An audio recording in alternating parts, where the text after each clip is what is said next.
नमस्कार, आप देख रहे हैं आरएडी न्यूज। मैं हूं योगेश चक्रवर्ती। बिहार कांग्रेस के कार्यकर्ताओं और नेताओं ने राहुल गांधी पर कार्रवाई के विरोध में पटना गांधी मैदान स्थित महात्मा गांधी के स्टैचू के सामने सत्याग्रह किया। इस सत्याग्रह में कांग्रेस के तमाम बड़े नेता भी शामिल हुए और कहा कि इस लड़ाई को सड़क से संसद तक हम ले जाएंगे। वहीं बीजेपी कांग्रेस के इस सत्याग्रह को नाटक बता रही है। बीजेपी के नेता सुशील कुमार मोदी और गिरिराज सिंह ने कहा कि भी कांग्रेस के कार्यकर्ता नौटंकी कर रहे हैं, सत्याग्रह नहीं। होश में आओ, मोदी सरकार होश में आओ, मोदी अडानी भाई भाई। ये सत्याग्रह है, मोदी अडानी राष्ट्रव्यापी भाई सत्याग्रह है, भाई। हर राज्य में हो। भाई मलाई, मोदी अडानी भाई कांग्रेस का भाई। मानना है कि गांधी के बताए रास्ते पर ही चलकर हम फिर से देश में नियम कानून की स्थापना कर सकते हैं, लोकतंत्र को बचा सकते हैं। ये अंग्रेजों की बी टीम है जो सत्ता में है। जो लाइन ईस्ट इंडिया कंपनी लेती थी वही ये लोग भी ले रहे हैं। बांटो राज करो, नियम कानून मत मानो, प्रावधानों की अवहेलना करो, विपक्ष की आवाज़ को दबाओ, लोकतंत्र को ख़त्म करो। तो यह हमारे पास एक गांधीयन रास्ता है कि हम सत्याग्रह के रास्ते पर चलें और अधिनायकवादी प्रवृत्तियों को, उनके गलत राजनीति करने के तरीकों को, लोकतंत्र खत्म करने की कोशिशों को मुंहतोड़ जवाब दें। देश की जनता इसका हिसाब किताब करेगी, वो देख रही है, समझ रही है आखिर ऐसा क्यों हो रहा है। राहुल गांधी से इतनी डर क्यों है, राहुल गांधी की बात को क्यों नहीं सुनना चाहते। इतना भयभीत आज से पहले किसी सरकार को हम लोगों ने नहीं देखा। तो ये राहुल गांधी चूँकि सच की लड़ाई लड़ रहे हैं, वो आगे भी अपनी लड़ाई को जारी रखेंगे। हम सब पूरे देश के लोग, कांग्रेस के कार्यकर्ता, उनके प्रति अपनी एकजुटता प्रदर्शित करने के लिए आज इकट्ठे हुए हैं और आगे भी जब तक उनकी लड़ाई जारी रहेगी, अलग अलग माध्यमों से, अलग अलग कार्यक्रमों के द्वारा अपनी एकजुटता और संघर्ष जारी रखेंगे। करोड़ों पिछड़ों का अपमान करने वाले लोग और आज सत्याग्रह का नाटक कर रहे हैं।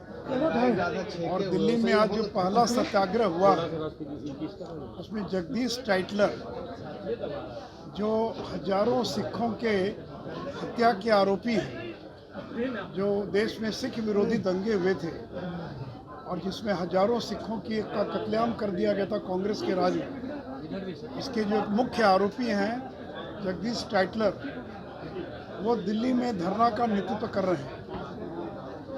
तो जिस कांग्रेस पार्टी ने पिछड़ों का अपमान किया, नरेंद्र मोदी का अपमान किया, आज वो सत्याग्रह का नाटक कर रहे हैं। इनको तो इस देश के पिछड़े समाज के लोगों से क्षमा मांगनी चाहिए।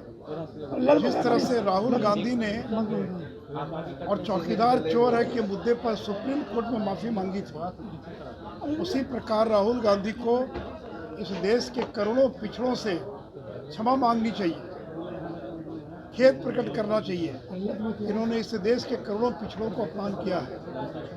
देखिए, पिछड़ों का अपमान करके और सत्याग्रह करेंगे तो उनका ये पाप धुलने वाला नहीं है और देश की जनता कभी भी राहुल गांधी और ऐसे लोगों को माफ़ नहीं करेगी। सर, प्रमोद तिवारी है कांग्रेस के सांसद, वो हंसते हुए कह रहे थे जो सजा मिली वो बहुत ज़्यादा हो गई है, वो कम मिले। दो भागों में बट रही है कैसे कांग्रेस का? नहीं, देखिए, कल भी रविशंकर जी ने पूरी बातों को रखा है कि ये फैसला है, न्यायालय का फैसला है। आप न्यायालय के फैसलों को चुनौती दे सकते हैं, लेकिन जज की मंशा पर संदेह पैदा कर रहे हैं। तो इनको न तो इलेक्शन कमीशन पर भरोसा है, जब चुनाव हारते तो कहते कि ईवीएम में गड़बड़ी थी, चुनाव आयोग ने गड़बड़ कर दिया। कल अगर मनोनुकूल फैसला नहीं आता तो ये न्यायपालिका पर अंगुली उठाते हैं। तो जो सूरत के कोर्ट में जो फैसला आया, न तो उसका अडानी से कोई संबंध है, न उसका कोई सत्य से कोई संबंध है। अगर आपने सत्य कहा है तो उसकी सजा भुगती। अगर मैंने सत्य कहा है तो क्या ये सत्य है कि इस देश के जो करोड़ों पिछड़े समाज के लोग हैं, ये सारे लोग चोर हैं? तो आपने तो इस देश के पिछड़ों को चोर बता दिया। तो ऐसे व्यक्ति को यह देश कभी भी स्वीकार नहीं कर सकता। अखिलेश यादव ने कहा कि कांग्रेस भी सीबीआई का दुरुपयोग करती थी। नहीं, देखिए, कांग्रेस तो करती थी, बीजेपी ने कभी दुरुपयोग नहीं किया। और देखिए, आज अगर अखिलेश यादव या अरविंद केजरीवाल का बयान राहुल गांधी के पक्ष में आ रहा था, इसका मतलब ये कदापि नहीं है कि ये लोग अगला चुनाव मिलकर लड़ेंगे। अगर ममता बनर्जी ने कोई बयान दिया राहुल गांधी के पक्ष में, तो क्या ममता बनर्जी बंगाल के अंदर चुनाव कांग्रेस के साथ मिलकर लड़ेगी चुनाव? या अरविंद केजरीवाल का जो बयान आया है, तो क्या अरविंद केजरीवाल पंजाब में और दिल्ली में कांग्रेस के साथ मिलकर चुनाव लड़ेंगे? देखिए, कोई भी क्षेत्रीय पार्टी कांग्रेस को स्वीकार करने के लिए तैयार नहीं है।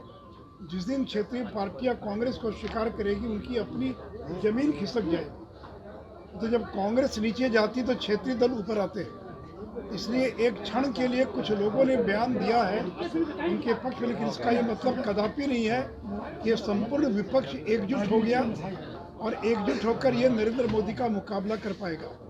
तो देखिए, सत्य की जमीन पर नरेंद्र मोदी खड़े हैं। पिछले 9 साल में उनको कितना अपमानित करने का प्रयास किया गया। मणिशंकर अय्यर ने नीच शब्द का प्रयोग किया, सोनिया गांधी ने मौत का सौदागर कहा, और उसके पहले जब वो मुख्यमंत्री थे तो किस तरह से जांच एजेंसी का दुरुपयोग किया गया। लेकिन पाक साफ होकर निकले हैं नरेंद्र मोदी। तो नरेंद्र मोदी पर भ्रष्टाचार की छींटे नहीं लग सकते। और राहुल गांधी का ये लगातार प्रयास है। कल भी वो प्रेस में कह रहे हैं अडानी अडानी अडानी। अडानी का क्या संबंध है इस मामले से? ये तो जो मामला है वो आपने पिछड़ों का अपमान किया, इस पर कोर्ट ने आपको सजा सुनाई है। इसका अडानी से कोई संबंध नहीं है। और जो लोकतंत्र की बात करते हैं, कल राहुल गांधी की प्रेस कॉन्फ्रेंस में एक पत्रकार ने जब सवाल किया, तो जिस तरह से उस पत्रकार को अपमानित किया है, मैं देश के पत्रकारों से अपील करूंगा कि राहुल गांधी ने जिस तरह से कल पत्रकारों को अपमानित किया है और कहा कि हवा निकल गई, बीजेपी के एजेंट हो, ऐसे राहुल गांधी का पत्रकारों को बहिष्कार करना चाहिए। अगर बीजेपी के किसी प्रेस में ऐसी बात हुई होती तो पत्रकार बहिष्कार करके निकल गए होते। लेकिन मुझे दुख है इस बात का कि कल जब राहुल गांधी पत्रकारों को अपमानित कर रहे थे तो सारे पत्रकार वहाँ चुपचाप बैठे हुए थे। ये बात अलग है कि मुंबई की और वहाँ की प्रेस के एक संगठन ने इसका विरोध किया है। मैं देश के तमाम प्रेस और मीडिया कर्मियों से अपील और आग्रह करूँगा कि कल देख लीजिए किस तरह से राहुल गांधी ने मीडिया को जलील अपमानित करने का काम किया। तो इनका यही काम है, कभी मीडिया को अपमानित करेंगे, कभी जजेस को करेंगे, कभी न्यायपालिका को, कभी इलेक्शन कमीशन को, कभी नरेंद्र मोदी को। इसलिए 2024 में हम राजनीतिक तौर पर कांग्रेस का मुकाबला करने के लिए पूरे तौर पर तैयार हैं। को लेकर सत्याग्रह कर रहे हैं, कह रहे हैं कि आज़ादी की लड़ाई में जिस तरीके से सत्याग्रह से जीत हुई थी, उसी तरीके से ये सत्याग्रह से भी जीत की है। देखिए, नाखून कटा करके शहीद होना अगर कोई सीखे तो कांग्रेस से सीखे। ये राहुल गांधी किसको लेके सत्याग्रह कर रहे हैं? जो कोर्ट में अहंकार से अपमान भी किया न्यायालय का, और राहुल गांधी से पहले 32 लोगों को इस तरह के केस में उनकी सदस्यता गई है। ये क्यों नाखून कटा करके शहीद होना चाहते हैं? और आज दिल्ली के ये जो कह रहे हैं कि मैं कौन जत्था निकाल रहे हैं, हम सत्याग्रह कर रहे हैं। लग रहा है जैसे देश के अंग्रेज आ गया है, अंग्रेज से तो जाकर के मिलके देश को गाली दे रहे हैं। और दिल्ली में इस सत्याग्रह में पहले तो सत्याग्रह किस चीज का कर रहे हैं?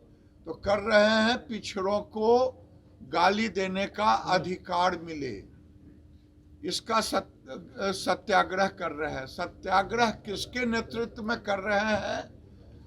जो दिल्ली में सिखों की हत्या की, उस नरसंहार में जो सबसे बड़ा योगदान रहा था जगदीश टाइटलर का, उसके साथ कर रहे हैं। ये कांग्रेस किसकी सहानुभूति लेना चाहते हैं? क्या अति पिछड़ों को गाली देने के लिए उनका सहानुभूति लेंगे या सिखों का सहानुभूति लेंगे? ये नाखून कटा करके शहीद होना चाहते हैं, इसके सिवा कुछ नहीं है। खुद को डिस्क्वालीफाइड कर दिया है राहुल गांधी को। ट्विटर पे लिखा है उन्होंने कि मैं डिस्क्वालीफाइड सांसद हूँ। प्रोफाइल चेंज कर लिया। कुछ दिन पहले तो इन्होंने खुद को ही कहा था कि मेरे अनफॉर्चुनेट है कि मैं सांसद हूं, और जब अनफॉर्चुनेट अपने को ही कह रहे हैं तो कानून में वहां जब दो बार माफी मांगने का मौका मिला, इतने बड़े समाज को गाली देंगे, अति पिछड़े समाज को, तो माफी भी नहीं मांगेंगे। और आप इतने बड़े शहंशाह हो गए कि पूरे समाज को, पिछड़े को गाली देंगे। आप ये मानते हैं कि नरेंद्र मोदी गरीब का बेटा, पिछड़ों का बेटा प्रधानमंत्री नहीं बन सकता? आपको ये अखर रहा है, आपको तो लिखना ही पड़ेगा, क्योंकि आपने न्यायालय का भी अपमान किया और पूरे देश के अति पिछड़ों का। राहुल गांधी बार बार कहते हैं कि मैं राहुल सावरकर नहीं हूं, मैं राहुल गांधी हूं, चाहे कुछ हो जाए मैं माफी मांगने वाला हूं। सावरकर बनने में कई जन्म लगेंगे राहुल गांधी को। सावरकर को अगर जानना हो तो जा करके सेलुलर जेल को देख के आवे सावरकर क्या थे। सर, तमाम विपक्ष के मुख्यमंत्री और नेता इसको क्रिटिसाइज राहुल गांधी के समर्थन में आ रहे हैं, लेकिन नीतीश कुमार की तरफ से एक भी शब्द नहीं आया है। हालांकि उनके पार्टी के कुछ नेता जरूर कहे हैं, लेकिन नीतीश कुमार ने पूरा तरीके से चुप्पी साध रखा है। भाई, अपने पैर में अपने कुल्हाड़ी मारेंगे, ये तो खुश हो रहे हैं। ये तो नीतीश कुमार जी को खुशी हो रही कि अब मेरा मौका आ जाएगा। यहाँ तो हर लोग देख रहा है कि मेरा मौका कब आएगा, और वही सब इकट्ठे हो रहे हैं। राहुल गांधी और ये वोट जनता के पास होती है, किसी राजनीतिक दल के पास वोट नहीं होती है।